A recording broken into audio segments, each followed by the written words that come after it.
Big thank you to Anchor for sponsoring this episode. And without you, this podcast would not be possible. We appreciate you guys. Shout out to Anchor. Shout out to Anchor. We appreciate you guys. If you're interested in sponsoring any episode, all episodes, whatever, get in touch with us down in the description. There's a bunch of ways you can get in touch with us. So, yep. And I believe we have a new way that was created by you. Yes. I think we actually had made this before last episode, but we forgot to shout it out. But when did we last record? I don't even know. It was before Game 5. Actually, no, it might have been after. I don't know. I'm gonna check. But anyways, Luke went ahead and made our Twitter account at Talkin' Braves Pod, I believe, right? Was it Talkin' Braves Pod? It's Talkin' Braves Pod. Talkin' without a G, Braves Pod. Yeah, on it's Twitter. The same as the IG. So if you guys want to join the family, I tweet over there a lot. I started to tweet over there a lot. So, hopefully we can grow the fan base over there or following and. Yeah, you're getting a lot of memes together over there, which is good. I don't have any control over that account, but I mean, whenever I come across good memes, I send them your way anyways. If you have any complaints about the Twitter, file them with me. I run that. So yeah, but if I find any complaints, file me. If I find good content or something somewhere, I send it to Luke and he takes care of it. So like Tyler Matzik, thank you for changing my life, and he's literally just Tyler Matzik, But we'll talk more about that in a bit. That post absolutely blew up yesterday. So, yeah, I mean he's going off the charts. We interviewed that man. That's our guy right there. That's Talking Braves episode 15. Go check it out. That was like March. I don't know. Yeah, that was spring, or I think it's spring training. It was spring training. It was during spring training, and wasn't it while the Braves were playing a game? Yeah, too? It was. I'm like, wait, that. You don't play? I remember that. I don't know. Like Tyler Matzik proved to be. He was a complete hero yesterday. But we'll talk more about that in just a second. But. Just the fact that the Braves are in the World Series now, I mean, we now get to just look at hindsight how we got to this point. I'm going to scroll back a bit on my Instagram page and just look at our record in around like June. What was the worst record we had before we really took off? I mean, we were one of the best second half teams in baseball, which is just like crazy to think about. If we didn't lose Acuna to the torn ACL down in Miami. If Ozuna didn't have that situation going on, would we have gone after, these guys who have been so huge for us in the postseason? Jorge Soler had a fantastic series in the division series, obviously had COVID, and for most of the championship series. Would we have gotten Eddie Rosario and Jock Peterson, all three of those guys have come up clutch in the postseason. Adam Duvall hasn't done much in the postseason, but in the regular season, he played a big part, led the National League in RBIs. I mean, he was an RBI machine. There's so many just what if scenarios, but it's crazy that we're at this point. Like you said, Freddie said in his interview after the game, to do this without quite possibly the best player in the National League and one of the best players in the major leagues in Ronald Acuna, and you're sitting here going to the World Series. I mean, that speaks volumes to everybody in that clubhouse. And I mean, I couldn't be happy for all of them because they deserve it and they earned that. So back on June 24th, this is just for example, June 24th, our record was 35-39. Yikes. 4 games under 500. People were saying that, the Braves, they're already out of the postseason contention. Which is it's too early in the season to make those claims. But people, I think, a lot of people were we might want to sell at the deadline because we were just like losing Acuna, Ozuna, for most of the year, Darno, Soroka, there was a lot of stuff going on right there, and and Alex Anthopoulos, got to give him a lot of credit. He just made it clear, like early on, we went out and got another backup catcher in Stephen Vogt, and Jock Peterson for our best first base prospect in Bryce Ball.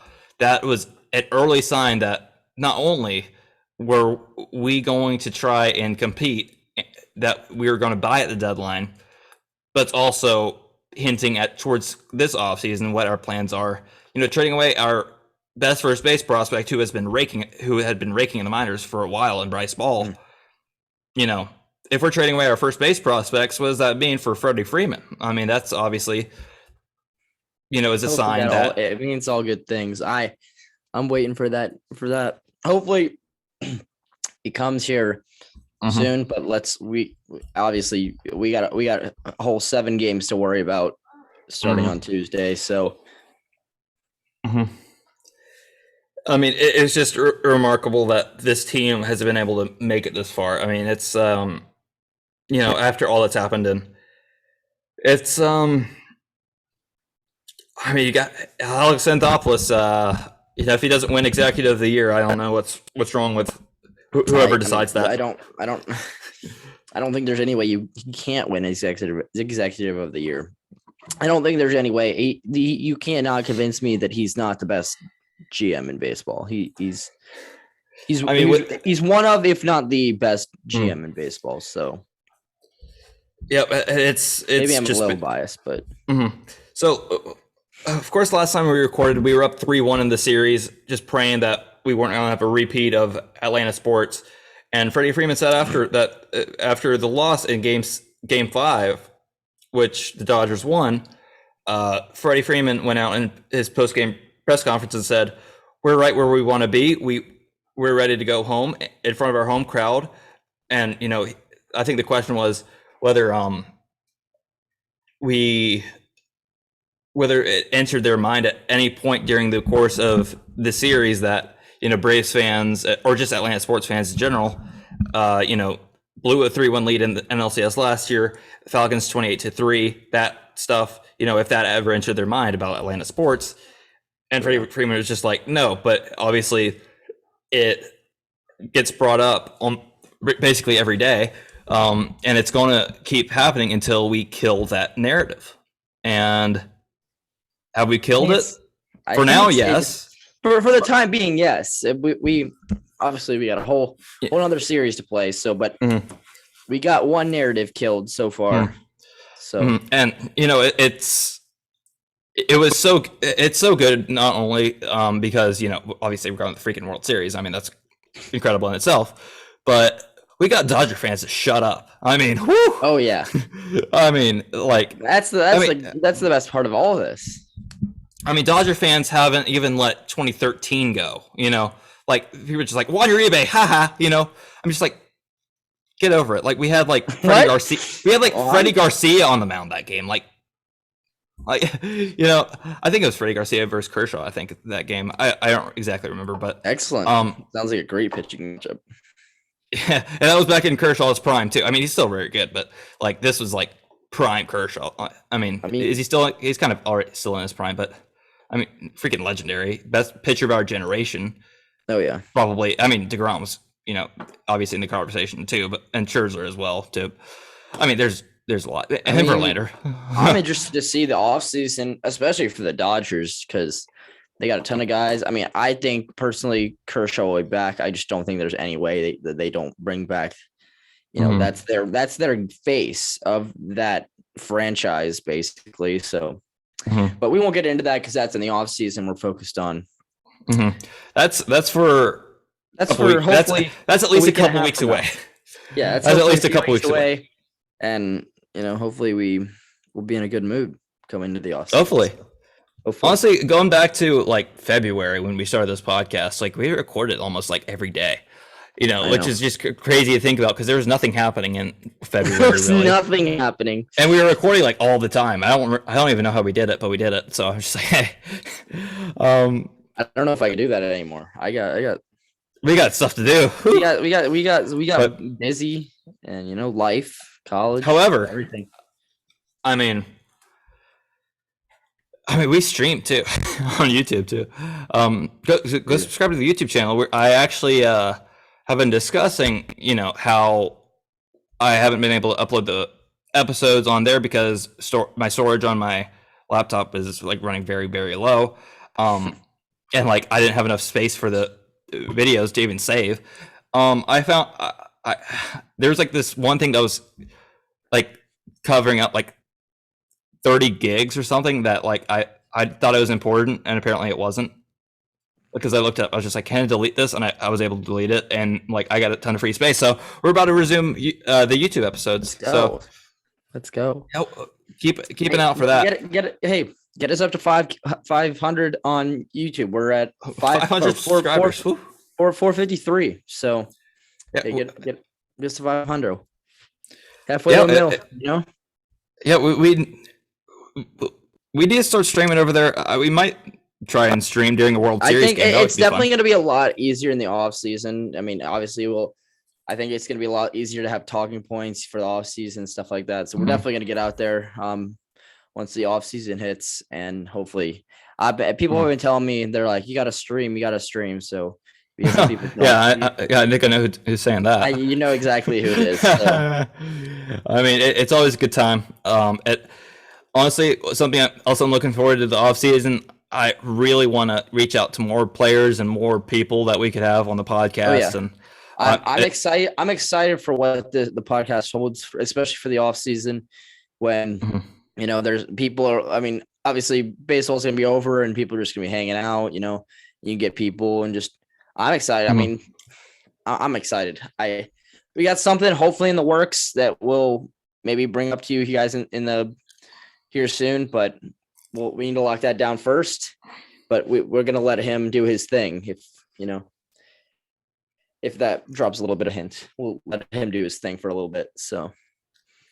Oh yeah, I mean it's. What I hope is to have at least a couple players come on the podcast, whether it's major league, minor league, talk about the minor league season. What was it like to, have a season compared to 2020, for sure. Instead of the alternate training site crap that COVID caused, I mean, that's such a glorious thing that's over, dude. That was so, I know, like Instagram captions, I had to put, Braves option, I'll just use like Johan Camargo, for example. Braves option Johan Camargo to the club's alternate training site. That's a lot of typing I had to do. I mean, I'd much rather put AAA Gwinnett. It's so much easier like that. And it's probably easier for MLB Network and all that too, because they put all that stuff in the bottom line and all that too. It's so nice to, I mean, when I went over the summer back to my first Stripers game, and I think that's the first game I went to since they've been the Stripers. The last game I think I went to was when they were the Gwinnett Braves. So I hadn't been out there in a minute. So remember when the Gwinnett Braves used to do the tomahawk chop? Whew. Oh yeah. Good times. I mean, we didn't give them enough credit this year. We got to shout out the Gwinnett Stripers and Mississippi Braves, Augusta Green Jackets, Rome Braves. All of them. Did I name all of them? I hope I didn't miss one. Did I miss one? The Fire Frogs or Fire? No, we don't. We don't have the Fire Frogs anymore. We don't. I think they're the Brewers now. They were the Brewers now. I don't know. Are they? If I missed a Braves, or also the Gulf Coast League Braves and Dominican Summer League or whatever it is, as well. Like they're those teams as well. But honestly, who knows? Maybe we'll take a trip down to the Dominican and who could you? Hey, donate to the podcast. There's donation links below. Guys down there. We went down there. That was we did go down there. That was great. Good times. That was a blast. We got the crap beat out of us too, because they're so freaking good at baseball too. Okay. Anyways, let's get into Game 4. Or no, not Game 4. We already talked about Game 4 in the last episode. Game 5, we'll just skip it altogether because it was a disaster. But Game 6, we'll just start there. So on the mound for the Atlanta Braves, we had Ian Anderson, as Trevor Plouffe would say, Ion Anderson, and then Ion against. I hate ions. I hate science. Same. I mean, like honestly, if I could just go back and just tell my younger self, give them say one thing, I'm just like,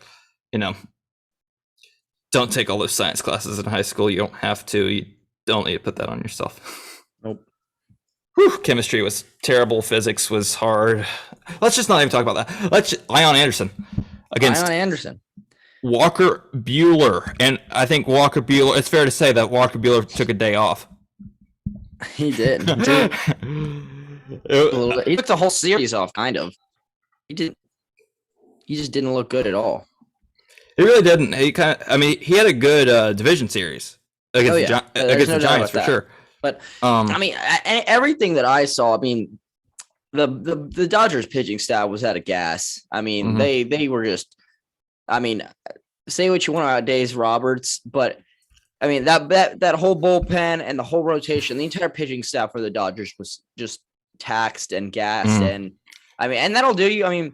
They had to play a 5-game series against the team that had the best record in baseball, and you came down to the final inning, and they also had to, they had to play the wild card game, and then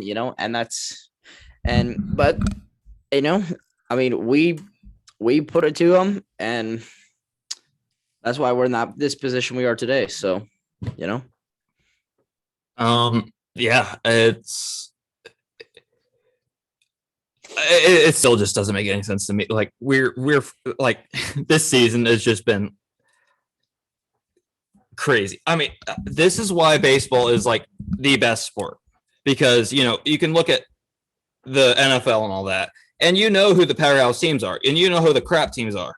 But baseball, you got to play those games. 162 games is so unpredictable. Like NBA, like it's pretty predictable too. You get a bunch of all-star players together, like the Dodgers did.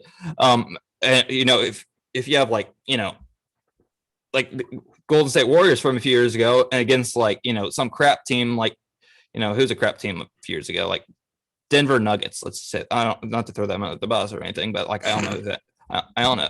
No one's ever talked about them. It would have been pretty clear that it was a very predictable outcome for that game. If you have like the best team in baseball this year, like the Giants against team like the Diamondbacks or the Orioles or something or a matchup like that, they could lose a game here and there against them. Like it's baseball. It happens pretty frequently too. That's what I love about baseball. There's not been a repeat champion in baseball in I don't know how long. I think it was the Yankees 99 and 2000, I believe. Did they win in 2000? Or 98, 99? I think so. Yeah, I think it was 2000. Mm-hmm. I think they won 3 straight, 98 to 2000. And then they made it in 2001, and then Luis Gonzalez hit the walk-off against the Yankees. Luis Gonzalez. So shout out to that 2001 Diamondbacks team. They were pretty lit, weren't they? I was only 2 months old, but shout out to that. We're both 2 months old. We were both 2 months old. Facts. So obviously, if that statement didn't, make it obvious, we both weren't here. We when the Braves were in the World Series last time. I was texting my dad last night. He was a fan throughout the 90s. He watched them win 1995 World Series, yada yada, this, that, and this as for us, this is the best feeling I've had any sport for any Atlanta sports team. Nothing. This is number one of my sports moments. So nothing beat that last night. Like I said, I've replayed that video 100 times already in the last 24 hours. So, I mean, it's just crazy. I mean, and Braves country has just been fantastic too. Have we lost at home yet? This postseason, I don't think we've lost a home game. No, like going, we haven't lost at home. We're 5-0 at home. We're 5-0 at home this postseason, and even in late September or August and September, for a few months there, we were almost unbeatable at home. Braves country, like especially down the stretch, like in late September, I went to a few games. That atmosphere when it was coming down the wire, we were about to clinch the East. We had that big series against the Phillies. It was packed. People were loud. Felt like a playoff atmosphere. But then, honestly, yesterday, just watching on TV, like that was an atmosphere unlike anything I've ever seen. And for any Atlanta sport. I knew a ton of people that were there. I knew a ton of people that didn't even get tickets, but they went to the Battery. That Battery was packed. For people that didn't get tickets, the Battery was hopping. I mean, lines. I mean, Sharplouf tweet I think it was Jake. Jake tweeted something from talking baseball. He tweeted something. Yeah, I was talking baseball, I believe. Yeah, and I saw it too.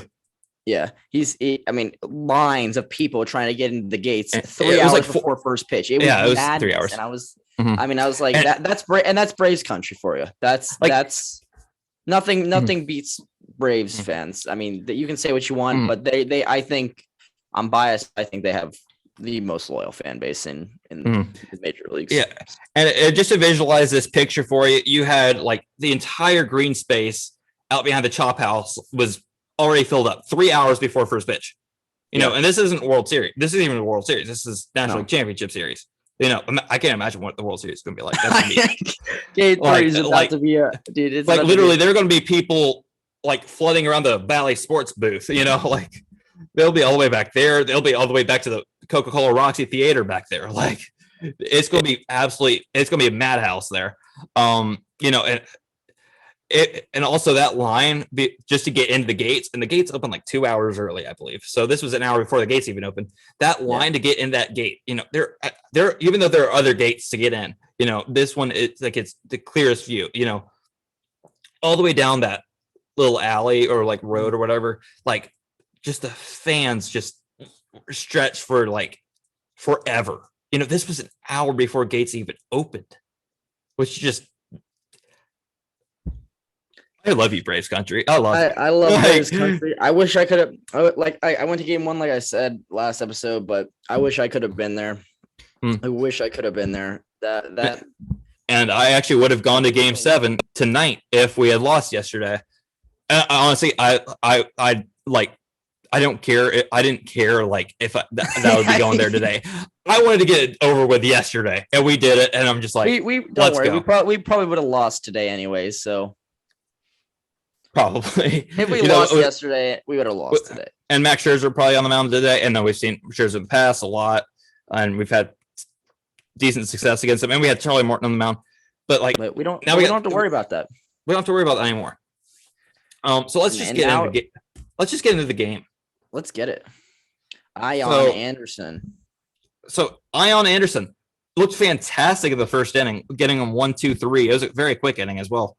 Yeah. Don't remember exactly. Let me pull up his stats. He only went 4 innings. He had 3 hits, 1 run. But I don't think his stats show how well he really pitched. Because obviously he got honestly, pulled. Go ahead. Sorry. He got pulled in the 4th after 4 innings, which led to the Eddie Rosario homer. So shout out to you, Snit. But the 1 run he did give up was off of the shift. It would have been an easy ground ball. I still hate the shift. Forever will hate the shift. Ban the shift. Outlaw the shift.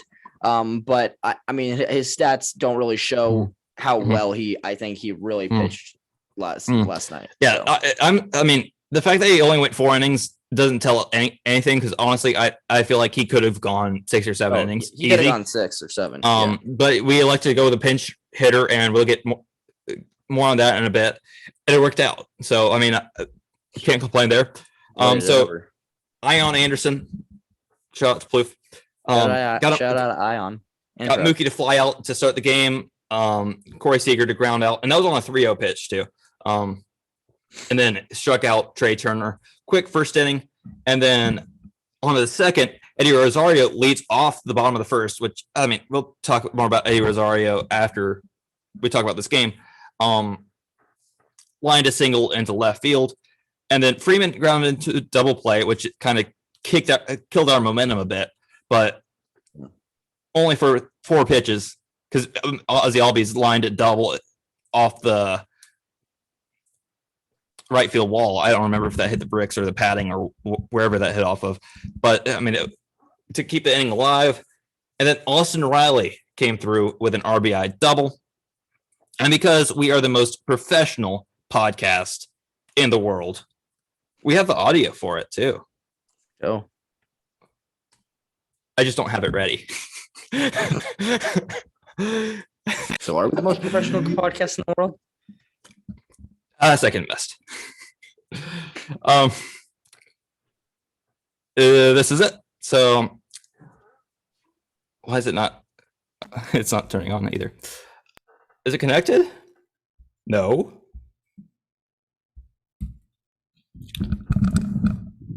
There we go. All right. So here is Austin Riley's RBI double from the first inning to give the Braves a 1-0 lead. Bullpen for a minute. And a swing and a drive down the left field line. This is going to be down. One hops out. Automatic double scores Albies. And the Braves strike first in the first inning.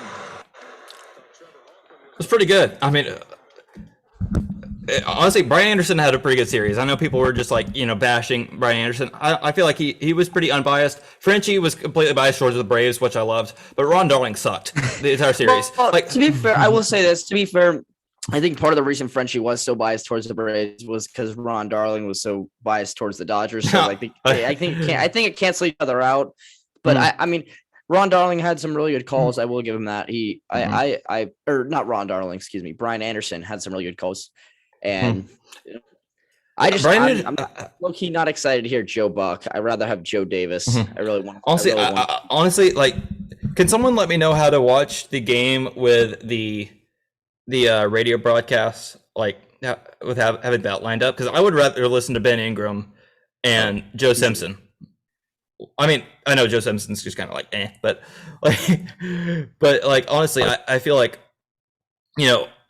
Ben Ingram is a lot more bearable than Joe Buck. Like, he is really, really good. I honestly feel like, if we didn't have Chip Carey, I would want Ben Ingram as our play-by-play guy. Like, no doubt.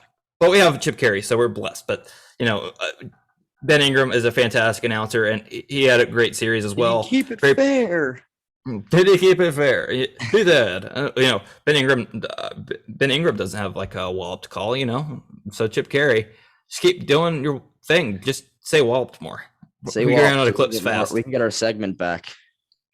Honestly, like, we could just repeat it, but I mean, repeat once over and over. But anyways, if you don't know what we're talking about, don't worry about it. But we used to do this thing. Actually, now I'll worry about it because I'm telling you anyways. But we used to do this thing near the end of every episode where Chip Carey likes saying wallop during home run calls. Like, he sometimes says high fly ball whack to right or something like. But one thing he said like high fly ball wallop deep center or something like that. And we were like, it was kind of like an Instagram meme, and obviously, like, I kind of brought it to the podcast, and here we are. I mean, it's kind of a thing now, and we played every single one for the podcast that I found going back to 2017. So, I mean, we kind of ran out pretty fast, but we could repeat the clips, but what fun is that? Facts. Anyways, so going back to the game. So that was the first. After Austin Riley's ground rule, it was a ground rule double to drive an Ozzy, and then Adam Duvall flew out to end the bottom of the first. Then going on to the second, Ian Anderson got the first two guys without throwing a single ball. got Will Smith to fly out, and then got Chris Taylor swinging, I think on 3 pitches, I believe, too, which is huge because Chris Taylor just absolutely destroys us. Yeah. Well, I said we won't talk about Game 5 because it was a disaster, but Chris Taylor hit 3 homers. A.J. Pollock hit 2 homers. Chris Taylor became the first player in MLB history to hit 3 home runs in an elimination game, which is just crazy to think about because the history of baseball, it dates back ages. But Chris Taylor was the first, but it doesn't matter anymore Chris Taylor, because he if you lost. want to leave LA and never come back so we never have to face you, I wouldn't mind. Just go away. Come to the Braves. Just kidding. Don't. We hate you. But I mean, I wouldn't mind him. I hate his. He's kind of like Jock Peterson because he kills you and you hate him, and then I don't know.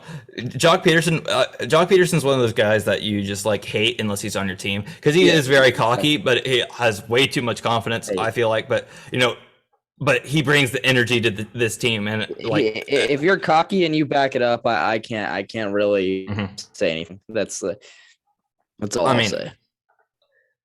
I mean, he just brings that flair to him that the Braves needed, and Atlanta has completely embraced it too. When the Falcons were boarding the plane to, I don't follow the Falcons, so wherever they were going, they're going honestly, to Miami. We're in Miami today. They're going to Miami. They were wearing their pearls on the plane to go to Miami. So, I mean, it was great to see. I mean,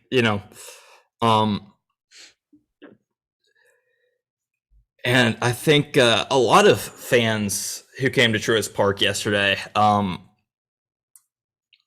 they didn't fly anywhere. They just went straight to Waffle House after. I mean, this meme is so. This is so great. I love it. I don't have the exact tweet memorized or pulled up or anything, but it was like Bill Plaschke or Plaschke. I don't know how you say it.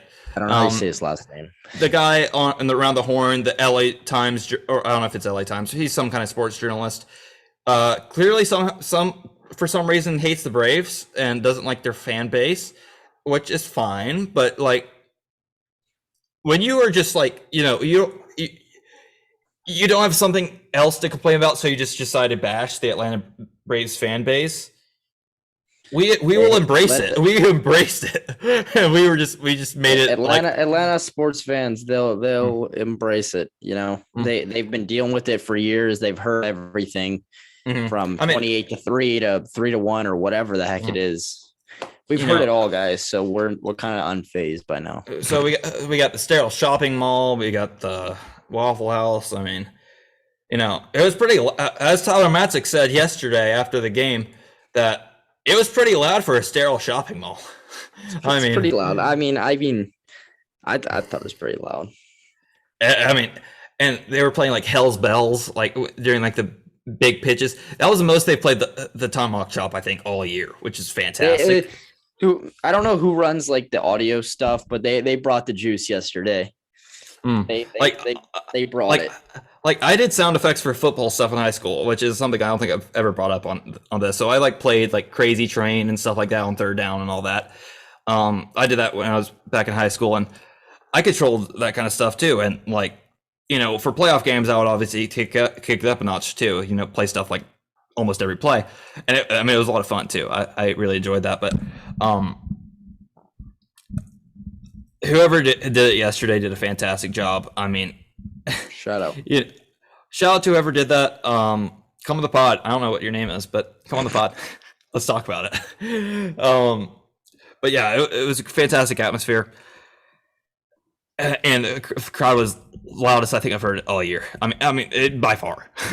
I mean, it was absolutely unbelievable. And you could tell like this meant so much to the Atlanta fan base, and for good reason. So it was so great to see.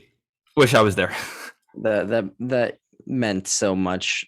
I mean, this city, everything this city's been through, they needed that moment. But hey, let's win 4 more. I've been saying it all year. I don't care what I got going on. I'm going to the parade if it happens. Oh yeah, for sure. I'm there in the blink of an eye. I don't care what I got going on. We'll be there. You know what? We're going together. We're both going to that. We're both going. We're gonna vlog it. We'll do our first ever YouTube vlog. YouTube vlog. Hey, you know what? Let's do it. We gotta win 4. We gotta win 4. You know, let's not get Oh ahead yeah, of ourselves. let's not get ahead of ourselves. That's very true. So, yeah, I'm not gonna go inning by inning because it's just gonna take too long. So we'll skip ahead to the 4th inning. This is where the Dodgers got on the board. Corey Seager led off the inning with a fly out to Jock in right field. Then we walked Trey Turner. That was a great at bat by Trey Turner, working the count. And Trey Turner is obviously got one guy in the lineup you do not want to walk. And I was really surprised to see with how much success the Dodgers had this series with stealing bases that Trey Turner didn't even attempt to steal. I mean, but to be fair, he didn't really seem to, outside of like, I think he went 2 for 4 in the first game, but like outside of that, I feel like he was just so non-existent. And for a guy that has probably like a 700 career batting average against us, I was like, dude, this guy's bound to break out, but he never really did. And thank goodness for that. Absolutely. And then on a 1-1 count, Will Smith singled to right. I think that was also against the shift. If I remember correctly. I don't remember exactly. But then we struck out Chris Taylor again, which is huge, keeping Chris Taylor out of the hit column. But then Cody Bellinger grounded one right to shortstop, who wasn't there. The shift, the thing is, this really made me mad. We had a gap, obviously. Austin Riley was playing close to the third base bag just in case Trey Turner attempted to steal, which is obviously it's Trey Turner. It's a real possibility. So we had Austin Riley kind of close to third, but we had Dansby, Ozzie, and Freeman just shaded to the right side. I get it. Cody Bellinger's a pull hitter, but with 2 outs. Yeah, see, and then you call a change or what? I think it was a change up. I think it was a on the outside, a change up away. On a pitch away, like that's literally what you're supposed to do with a pitch away. It was, hit the other way, and he hit it just right to where Dansby Swanson. If he was just playing straight up, that's where he would have been playing. See, I don't like the shift, but I especially don't like it with 2 outs. Just with 2 outs, just play normal. There's no reason to get fancy. If he gets a hit, he gets a hit. But I don't want him to hit it some dinky. I don't know what the exit velo on that specific. I can find it real quick. I can look, but I'll find it before you. It wasn't that hard of a exit velo. So I think it was it was hit not. It was good. It was. Hard. Don't get me wrong. It wasn't like a dinky hit, but AJ Pollock's double. Yeah, but it's just definitely a guy like Dansby doesn't make very many errors. It would have been a pretty. Yeah, it was off the bat at 93 miles an hour. Which 93. That's not bad. That's not bad at all. But like at the same time, I don't know. And then we got AJ Pollock to pop out to end the threat in the third, or in the top of the 4th, actually. So that was Ian Anderson's last inning. Jock Peterson led off the next inning with a strikeout on a knuckle curve, which I will admit that despite Walker Buehler's, not so great outing, that knuckle curve was his best pitch by far. I think that he got hit. His cutter was the pitch that got hit hard. Really. Yeah. So and then Dansby Swanson flew out to center. So 2 up, 2 down, or in the bottom of the 4th. Then Darno walks to extend the inning, and that brings up the pitcher spot. So obviously, if I was the manager, I would keep Ian Anderson in. Honestly, I would have done that. I feel like our bullpen. Even if we go to a game 7, you want that bullpen rested. But especially if it was like bases loaded or something like that, then 100%. Pinch hit. If it was like first and second, but run on first with 2 outs, this is a very risky move. It was from Brian Snicker, and it worked out. I'm gonna be honest. I was like, I don't know about this, but it worked out. So, and Adrianza with, I think it was one of Eddie Rosario's bat one of his bats. Was it really? I think so. That's what the broadcast was saying. They should just had a broken bat double down the right field line, and we were just praying that wasn't the magic bat. That Eddie Rosario has been swinging since September. Hopefully that wasn't the cycle bat, but I don't think it was, because that brought up Eddie Rosario. And honestly, this is the spot that everyone's talking about in terms of this game. They had Alex Vesia up in the bullpen. You had 2 outs. Okay, so obviously you don't want to face right-handed Ozzy, but with 2 outs, you don't have to really worry about that too much. You got Rosario and Freddie, 2 left-handed batters. Why not bring in your left-handed pitcher?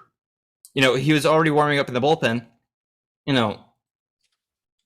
Not a good look for Dave Roberts here, but he went especially with Walker. If Walker was at full rest, I might have said differently. But with him on 3 days rest, and they're already pretty gassed. I mean, and didn't you send a tweet to me, or someone did? I think I'm pretty sure it was you, about what Dave Roberts had hoped to see out of Walker Buehler. He said at least 2.5 times through the order, or something like that. I didn't send that to you. I don't or something and it said the Dodgers would be up 5 when Buehler would leave the game or something like that. I don't know who sent that to me, but someone sent that to me. Yeah, I don't think I sent that to you. That wasn't me. I don't remember, but I don't know if that was true or not. But I think Dave Roberts was hoping to get 6 innings out of Buehler, which is just crazy. In my opinion. So he really just went with his gut, even though, he had Vesia ready in the bullpen with second and third, 2 outs, with the hottest hitter on the planet coming up. Now that, you could make an argument that Kike Hernandez of the Red Sox and Eddie Rosario were 2 of the hottest players on the planet, but Kike Hernandez is at home now. So, Eddie Rosario, it's without a doubt, is the hottest player on the planet. What? Yordan Alvarez, too. Well, he was not playing either, so at that point, I don't know, but he had to face him in 2 days. So excited for that.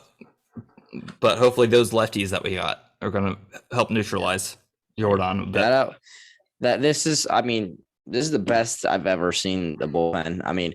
Playoff Minter, as we're moving into obviously the Eddie Rosario home run, but AJ Minter playoff. Oh, you didn't have to spoil it.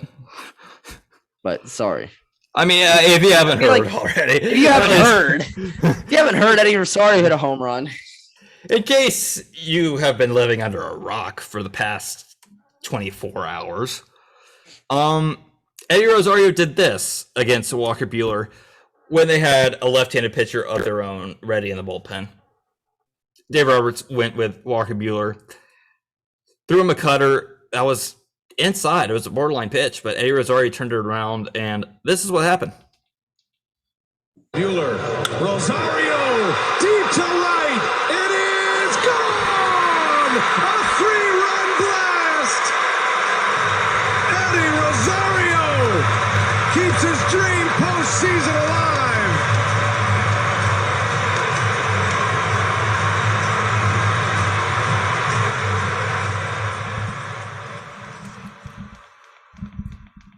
Honestly, I understand why Ron Darling was absolutely silent during that, because he was probably crying in the corner. But I'm surprised Frenchie didn't have to say anything about that. This is honestly one of the biggest hits. Some of it was funny because, obviously, Ron and Frenchie went at it a little bit, and I was like, dude, it was so fun. It was pure. The commentating. It was entertainment. It was entertainment. It might not have been good entertainment at times, but hey, entertainment's entertainment. And I don't know, Ron Darling's bias towards the Dodgers. It wasn't so much that; it was just his bias towards Braves losing.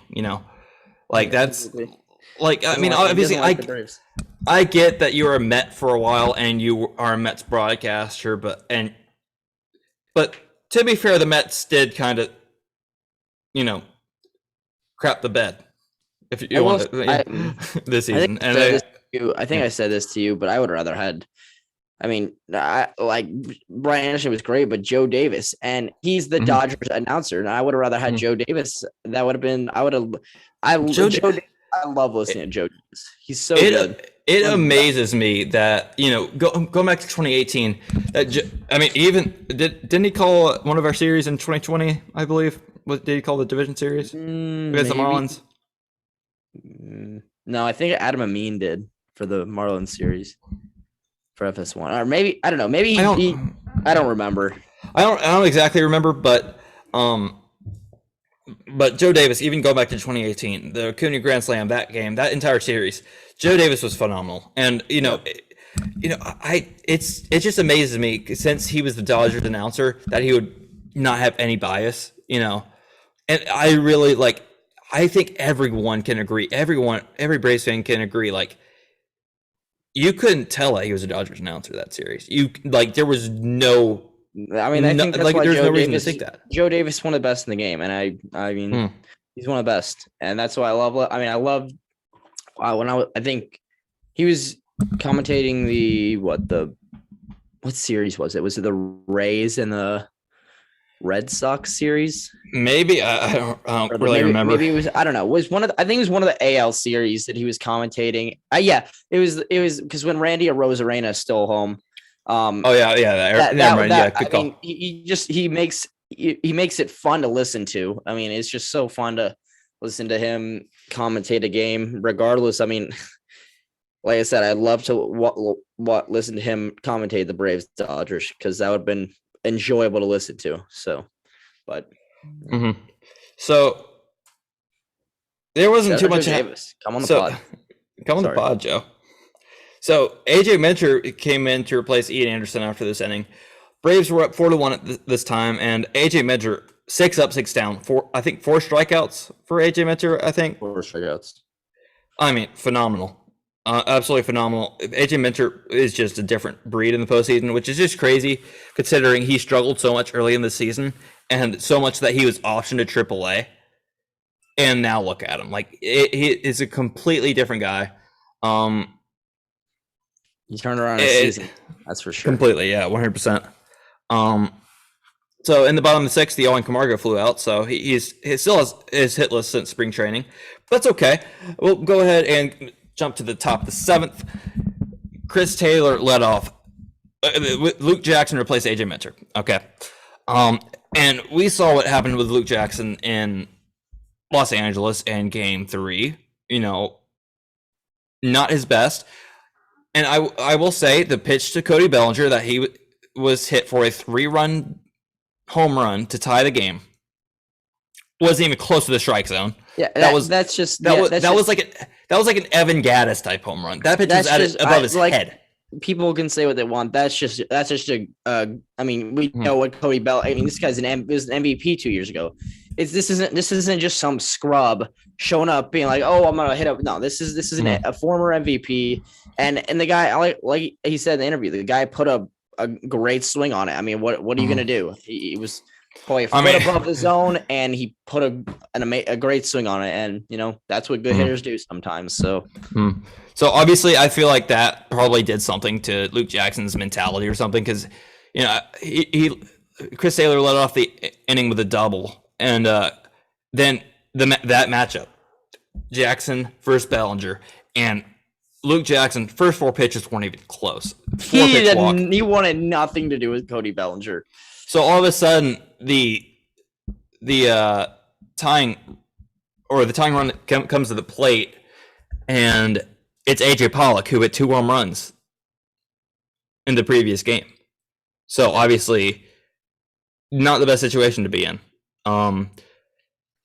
AJ Pollock, he gets Luke Jackson gets ahead 1-2 in the count, and AJ Pollock with a little bloop double right down the left field line that was barely fair, to score Chris Taylor, and then second and third, nobody out. Tying run is in scoring position, and Brian Snitker goes to his favorite guy, our favorite guy.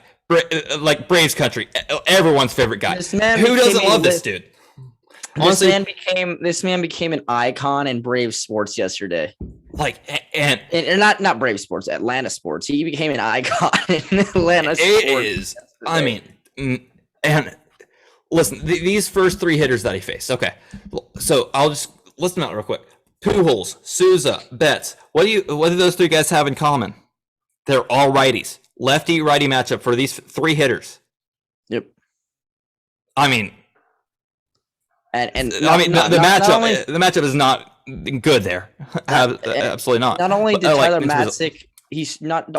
Matzik strike them out, he straight up embarrassed them. It was not even a. They were the most. These might have been the three most uncompetitive at bats I've ever seen, and he's our guy. You could just tell by the way Tyler Matzik was throwing the ball. Like he had his game face on. This was the best Tyler Matzik we have ever seen. We've been seeing it since the start of 2020. So he didn't pitch on what was that game Thursday? That was the one game he hadn't pitched all postseason, and well rested Tyler Matzik might be the greatest reliever alive. I mean, his mentality. Oh yeah, like his mentality, you could just tell. Like he didn't give a crap about anything. Like he had all the confidence of the world. Second and third, nobody out. That runner at second base would tie the game if he scored. And you're facing one of the best, actually probably the best hitter of the past 20 years in Albert Pujols. Obviously, he's not the same player he used to be. But he's still Albert Pujols. Yeah, he's still that guy. Like he's not going to be like you don't have to be extremely careful with him. He's not going to be like four pitch walk to Cody Bellinger type scary. But he came right after him and got him to swing and miss at a nasty, devastating curveball. And then Steven Souza comes up, gets him looking, and then Mookie Betts, one of the best hitters in baseball, in my opinion, the best hitter on the Dodgers, and one of the best players in baseball. And I feel like say what you want, top 5 player in baseball, possibly top 3, top 2, maybe, and he throws 3 fastballs right down the middle. Mookie looked like an absolute idiot. Like Mookie didn't stand a chance. The way that Tyler stepped on that mound and he was like, "All right, let's go." Mookie didn't stand a chance. The at bat was over before it even started. I mean, was pure domination from and the first pitch to the strikeout. Like in this situation, in a potential clinching game to advance to the World Series, Matzik stepped it up when we really needed him. And this was, he threw a combined 11 pitches this inning. And actually, or maybe 12, I think. 11 or 12. Only two balls. And 3 strikeouts. He was unhittable. It was like, I was listening to Talking Baseball earlier today. John Boy and Trevor Plouffe were on it. Jake took a day off or whatever. So but Trevor Plouffe said something about Tyler Matzik that really stood out to me, and he said that what Tyler Matzik did here is the most impressive thing he's seen from any player this whole postseason. Yeah, that's. Honestly, that is saying a crap ton. But honestly, it's not a stretch either. No, I think that's they have people. There's a legitimate argument for that. There's no doubt. There's a legitimate argument for that. So Braves went quiet in the bottom of the 7th. We did get a single mixed in there from Dansby, but that was it. Then Matzik goes out there again for the top of the 8th and strikes out Seager on 3 pitches. It just, something went on with Trey Turner and Will Smith here in the 8th inning. They're just like, we got to be swinging early in the count, and they did. and 2 quick groundouts to the young, thick Austin Riley. I mean, it was just like, pure domination. I know it just looked like, if you compare, Minter's line, I think Minter also had, 3. Oh, let me pull up the box score real quick. Yeah, Minter and Matzik. It looks like in the box score, 2 innings for both, 4 strikeouts for both, no walks, no hits, just 2 perfect innings.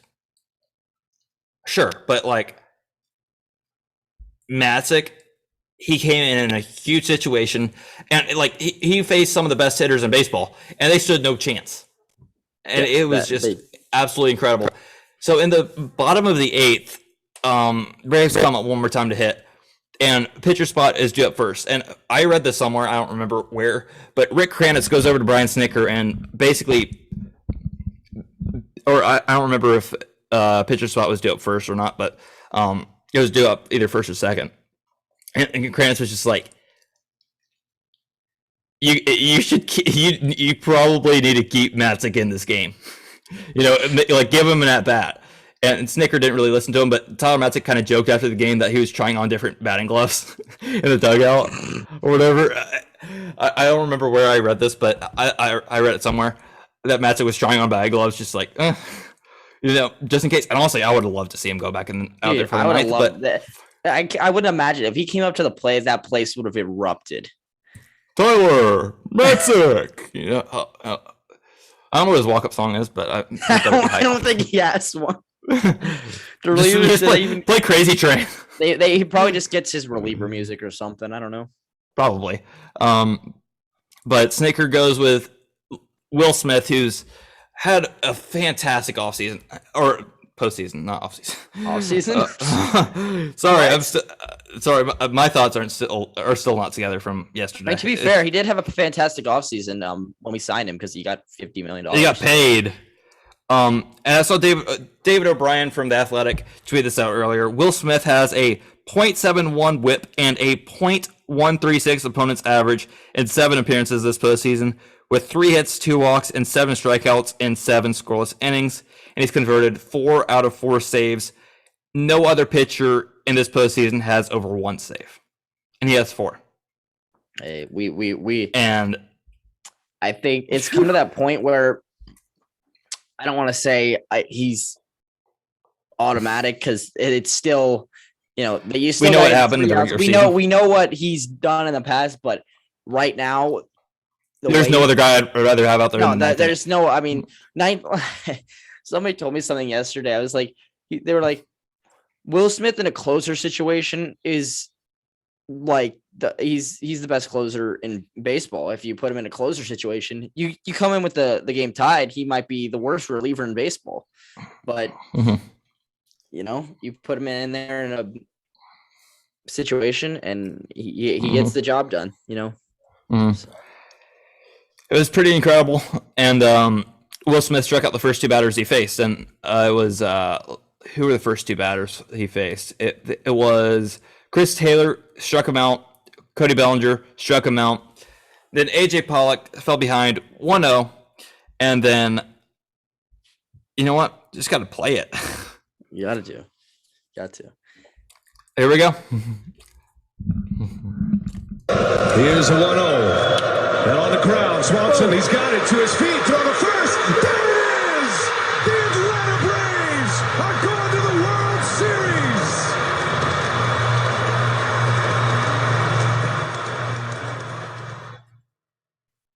And that is a clip that we have watched on repeat all day.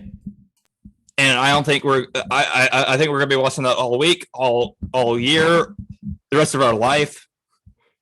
That's gonna be up there as some of the like your dad or your parents show you like, oh, look at this clip of such and such, like this was when the Braves won the like the Sid Slade kind of thing. Like that clip right there is what we could potentially be showing our kids, be like, hey, this was when we won the NLCS in 2021.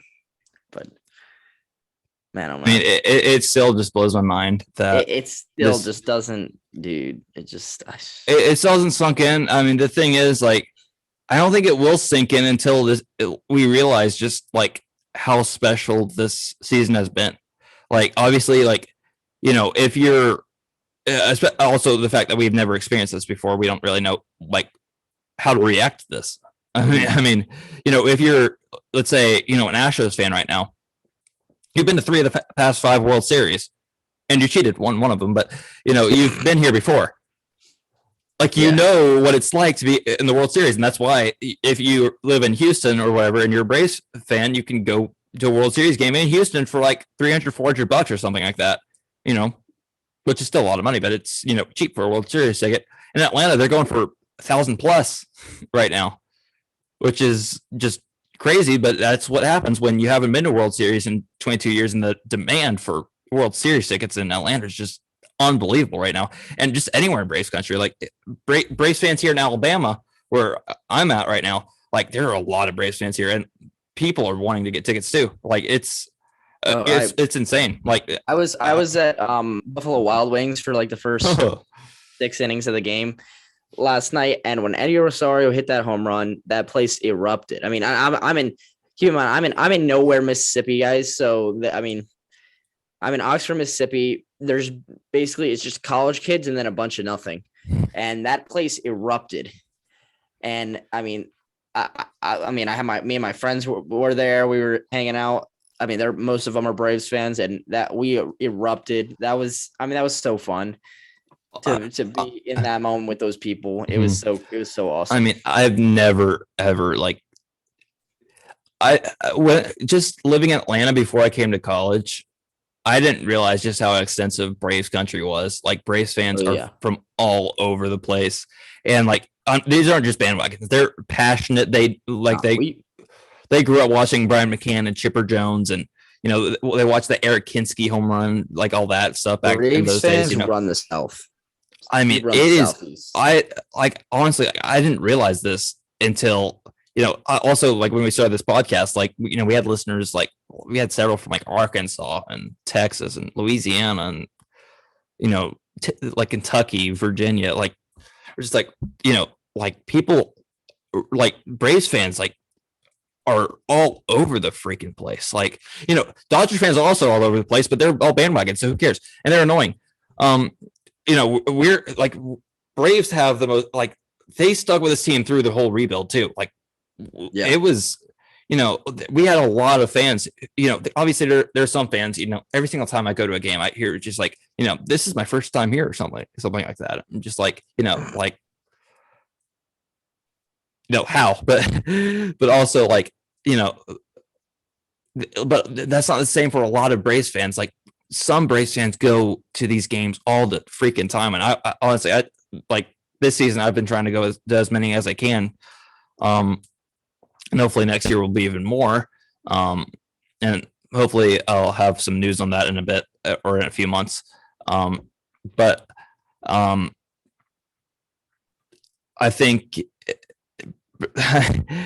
Braves fans came from literally all over the place to come see the Braves in the playoffs. Like in that Milwaukee series too. Like I think, we had some. There was one of those events between innings, like the Steal a Base Challenge or whatever, and it was like a college student from like Memphis who came to the game or whatever. Like really?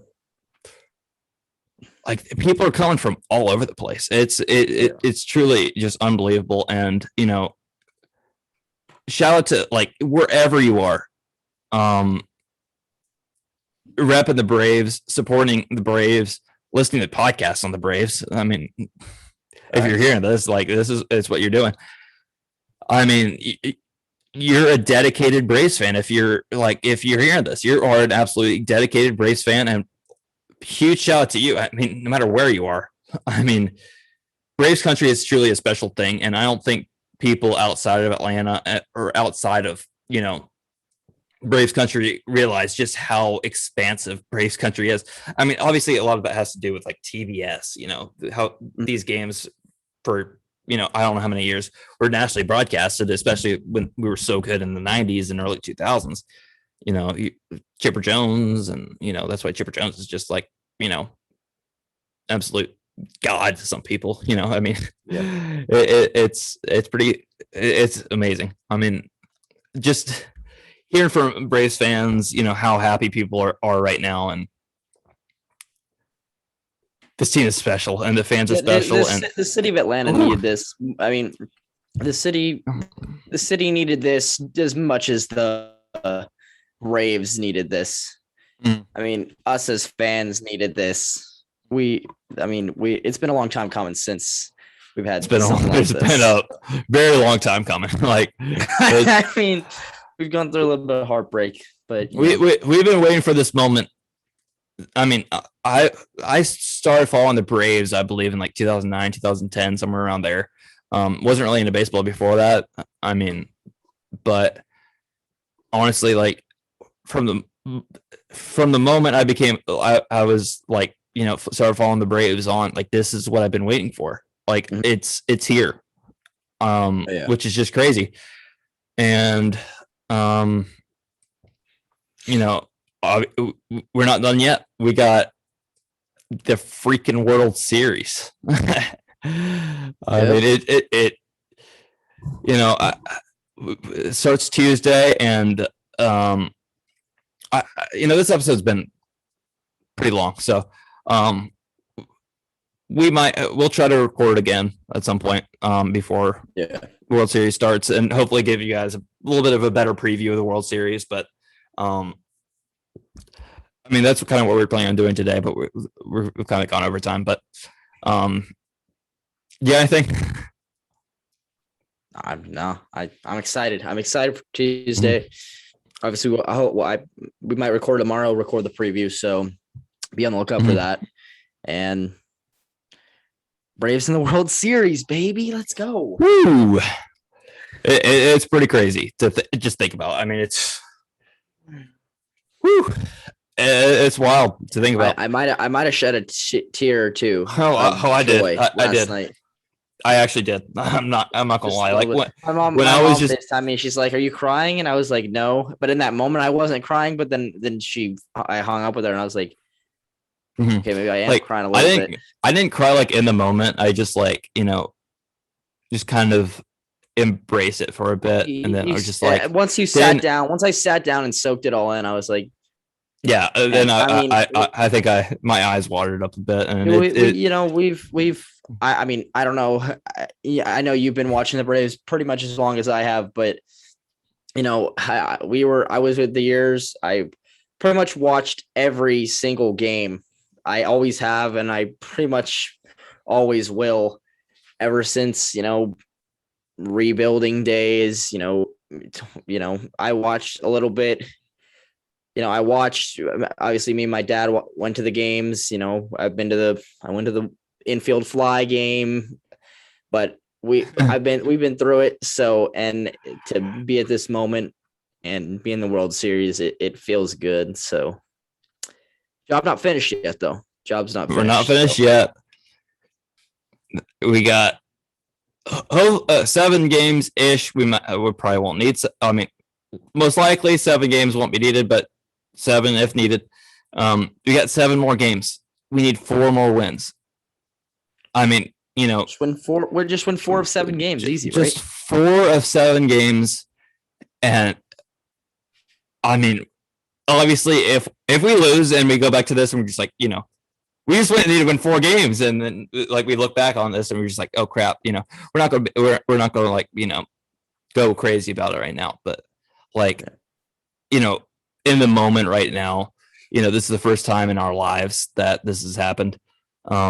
We're just soaking it all in. We're embracing it, and it's go Braves, baby. Go Braves. So, anyways, I think we're about out of time. But we will end the episode once again on the final out. I know we already played it, but it seems like a very fitting way to go out. So, is there anything else we need to discuss before before we move on to the World Series preview for next episode. So, the St. Louis Cardinals have hired Oliver. What's his name? I don't know. At least they're planning on hiring their new manager. It's Oliver something. It was a passing bomb earlier. What was his name? Oliver Marmol will become the St. Louis Cardinals manager at the age of 35. And the Cardinals' first manager of color since 1940. Wow. I mean, okay, interesting. It's according to The Athletic. Pretty crazy. But anyways, just want to give you one last thank you for just this whole season. The support has been phenomenal. Thank you to Braves Country for just being being loud this postseason. We've needed you. Appreciate you guys, and hopefully we appreciate you guys a lot. I mean, those that have been with us since February, I can name a few people that I know have been here with us since February, and we appreciate you guys sticking with us. But the ride's not over, the journey's not done, so stay tuned. Hopefully. Well, I think that about does it. Once again, everything, all our socials. If you want to contact us, email us, leave us a good iTunes review if you enjoyed. But we will catch you guys in episode. New Twitter. New Twitter. Go give it a follow at Talking Braves Pod. Link is I got to add it to the description, but it'll be in the description. And please leave us a good review on iTunes if you enjoy us. So until next time, my name is David Waters. And I'm Luke Hardin. Thank you guys for listening, and we will catch you all in episode 38 of the Talking Braves Pod. Chop on, get your World Series tickets, use promo code Braves News on SeatGeek, $20 off. It's not much for $1,000 worth of tickets, but I mean, save yourself $20. Go Braves. Oh man, I'm excited. I'm excited. We'll catch you guys next time. See you guys. Peace, guys. Here's a 1-0. The crowd swamps him. He's got it to his feet. Throw the first. There it is! Big